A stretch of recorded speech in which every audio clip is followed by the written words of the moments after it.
विजयादशमी के इस महान पर्व के उपलक्ष्य में आज आप सबको हार्दिक बधाई देता हूँ। आज ही के दिन भगवान श्री राम ने लंकापति राक्षस राज रावण पर विजय प्राप्त की थी, इसलिए इस पर्व को हम विजयादशमी पर्व के रूप में मनाते आ रहे हैं। पुनः आप सबको बधाई देते हुए आज एक नए विचार के साथ आप सबके सामने उपस्थित हूँ कि देखिए, जीवन में सुख और दुख एक सिक्के के दो पहलू हैं। कभी सुख आता है तो कभी दुख आता है, तो ये निरंतर चलने वाली प्रक्रिया है।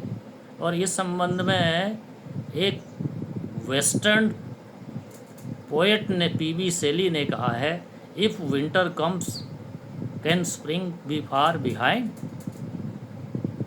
और इसी यदि ठंडा आ रहा है तो आने वाले समय में बहुत जल्दी ही जो है वो बसंत भी आने वाला है, वो बहुत दूर नहीं है। इसको महाकवि कालिदास ने बहुत अच्छी तरह से मेघदूतम में लिखा है, कस्यात्यंतम सुखमुपनतम दुःखम एकांततो वा नीचैर्गच्छत्युपरि च दशा चक्र नेमिक क्रमेण। किसी को भी हमेशा सुख या हमेशा दुख नहीं होता।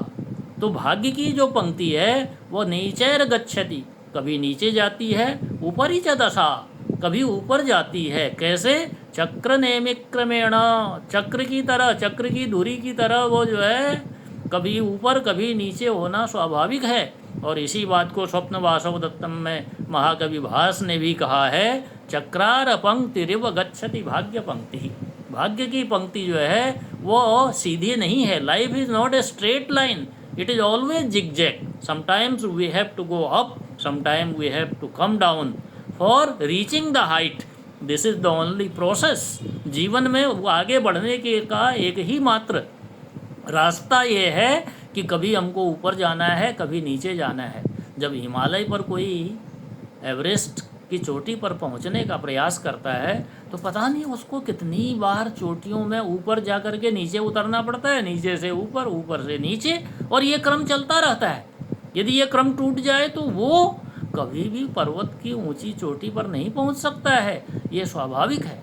तो जीवन वैसे ही है, कभी हमारे साथ दुख होता है तो कभी फिर सुख होना ही है। हमें आशावादी रहना चाहिए, जीवन को संघर्ष मान करके जीवन के पथ में आने वाली बाधाओं को पार करते हुए निरंतर आगे बढ़ने का प्रयास करना चाहिए।